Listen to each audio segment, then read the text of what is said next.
মতিঝিল থেকে শাহবাগ পর্যন্ত চলাচল শুরু হয় সহকর্মী ঐশী গোস্বামী প্রমাকে সাথে নিয়ে মিজান শাহজাহানের রিপোর্ট। আবুল কালাম বাড়ি শরীয়তপুরের নড়িয়ায় ফেসবুকে স্ট্যাটাস দিয়েছিলেন, ইচ্ছে তো অনেক, আপাতত যদি জীবন থেকে পালিয়ে যেতে পারতাম। এর 10 ঘন্টা পরেই ফার্মগেটের কৃষিবিদ ইনস্টিটিউটের সামনে দিয়ে হেঁটে যাওয়ার সময় তার মাথার উপর খসে পড়ল মেট্রো রেলের পিলারের বেয়ারিং প্লেট। এতে ঘটনাস্থলেই মৃত্যু হয় তার। জীবন থেকে চিরতরে পালিয়ে গেলেন আবুল কালাম। মানে সে হাইটা যাইতেছিল, এর ভিতরে মনে করেন অনেক বড় একটা শব্দ হয়েছে।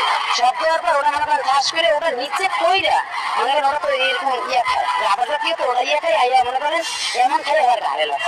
আইন অনুযায়ী যেটা ব্যবস্থা আমরা সেটা নিব।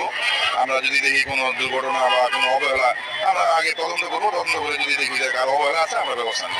পকেটে থাকা পাসপোর্ট দেখে অনুমান করা যায় হয়তো বিদেশে যাওয়ার চেষ্টা করছিলেন 36 বছরের আবুল কালাম।